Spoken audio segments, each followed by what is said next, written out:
Leroy Reifsnyder served on the USS Calhoun, a destroyer. He participated in the D-Day landings of Iwo Jima, Okinawa, and the Philippines.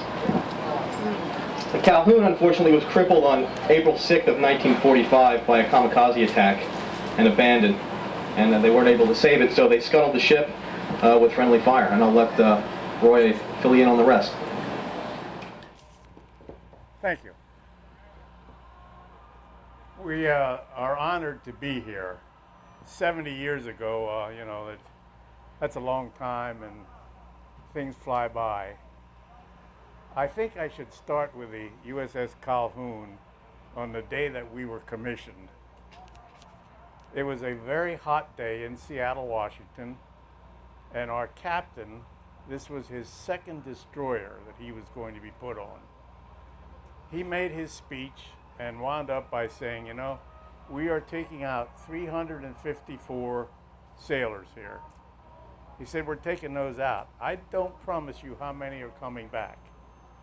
And when he completed his speech, there was a Navy photographer up on top of a 5-inch 38 gun mount. And like I said, it was a hot day. This photographer fainted, fell off the top of the mount, split his head open on the deck below. That was the omen that we were commissioned under.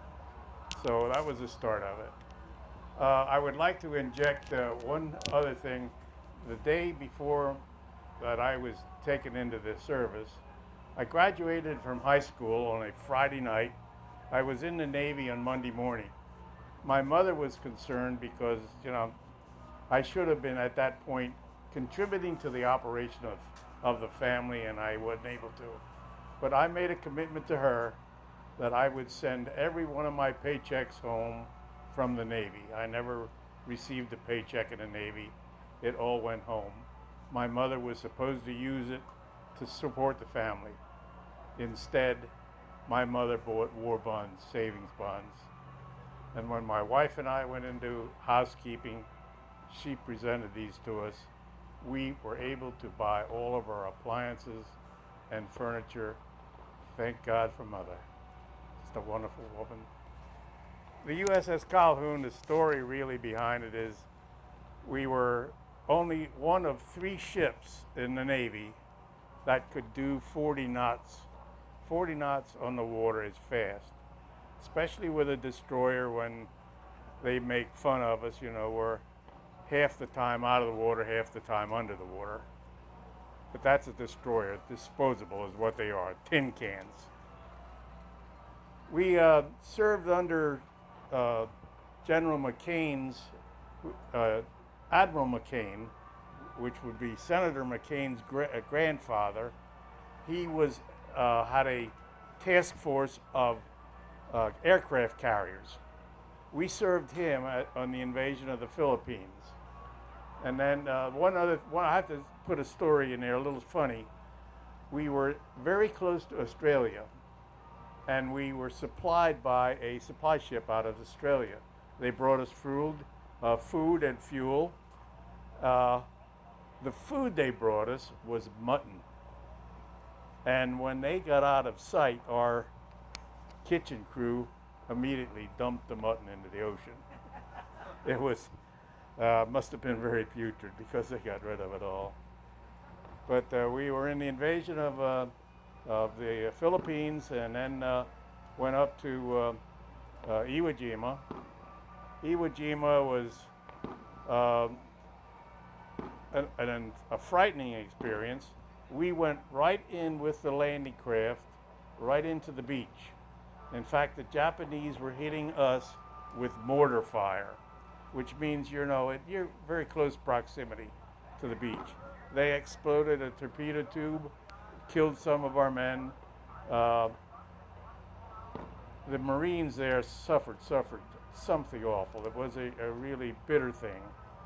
But our position there, we were at the bottom of a valley, and we were able to, from this position, fire up into both edges of that valley, keeping the Japs back into their caves.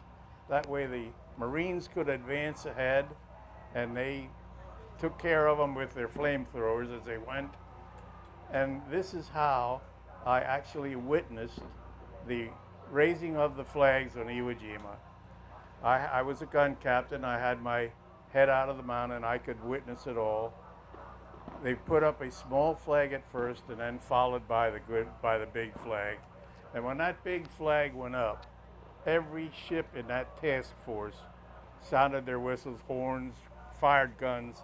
It was probably the most thrilling experience of one day in my life. It was really, really something else.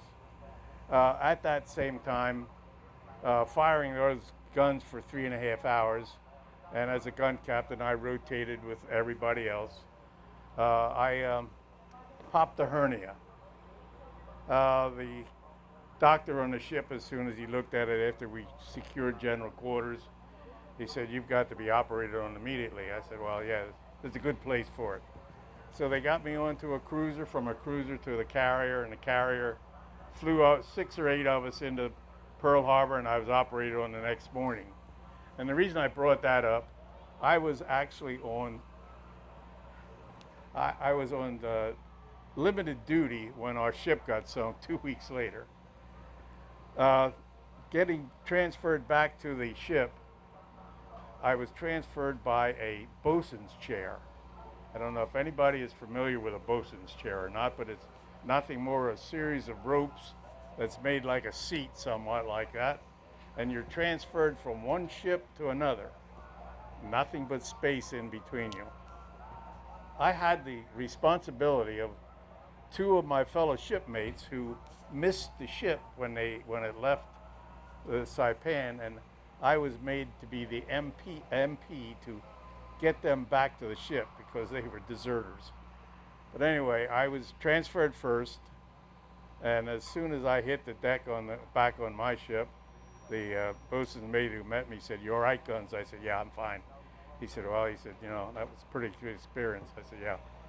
The second guy that followed us, when he hit the deck, he said, "I need the men's room." Head, that is. But it was an experience because all you can see there is water, water, water, and lots of sharks. We got under attack, and the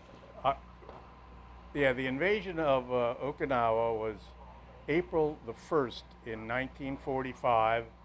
It was Easter Sunday. We went through the invasion, and 6 days later we were put out on picket duty. Picket duty is you're out there trying to protect the perimeter from ships coming in, from aircraft, and so forth. We were attacked by 19 kamikazes.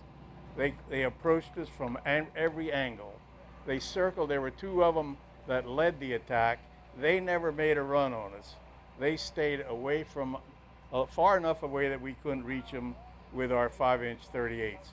But 19 of them made runs on us. They came from all angles. We could hear them coming. The first one that hit us came down through the sun. We knew he was coming. Nothing we could do except keep firing at him. He came down through our forward stack, and as he went through the stack, he blew up in the engine room. He took care of everybody in that engine room, and not only that, but killed our motive. There was no way we had any power. We had no electricity, no motivation. We were dead in the water. From there on, we had to fire all of our guns manually, and the one that I was on, number 3 mount, I was a gun captain there. I had my head sticking out of the gun mount directing traffic, and the second plane that came in, we knew we hit him, and just before he hit us, he rolled over. The wingtip was so close to my head, it knocked my helmet off. A matter of inches, no question about it. And when he rolled over, he went into our 40 quad, which was 10 feet from where I was, and annihilated the entire crew. And from there on, it was just, we knocked 14 of them down. Unfortunately, 5 of them hit us, and the damage was done. A storm came up and actually saved us from complete annihilation. like Harold was talking about, the storms in the Pacific come up out of nowhere, and they are black. You just can't see anything. But when that storm came up, they could no longer see us. We couldn't see them. So that gave us a little bit of reprieve. Our fighting fire crew were able to extinguish all the fires, and we were pretty safe in that manner. But the ship was so damaged that we tried to tow it. We hooked lines to it from other ships and tried to tow it, but it was split right in half in the keel. So we sank it to keep the Japs from getting it. It was an experience, and I always say that the good Lord puts us all here for a purpose. There's no question about it in my mind.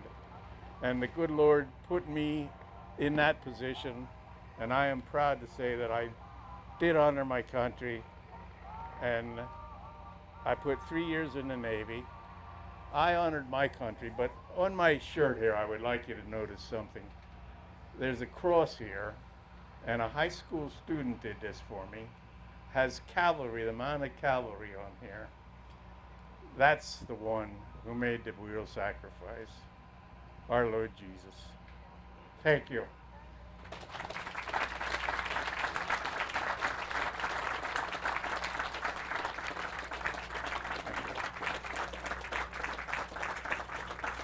Thank you. Thank you, sir. Is that right? You unplugged? Yeah, you did great. No complaints. Obviously, by everyone standing. Hello, sir. Hey, nice speech. You got the right page? Yeah. Would you have a pen? Yes, I do. Would you mind signing I my would be book? honored. So we next guy. Thank you, sir. It was very good speech.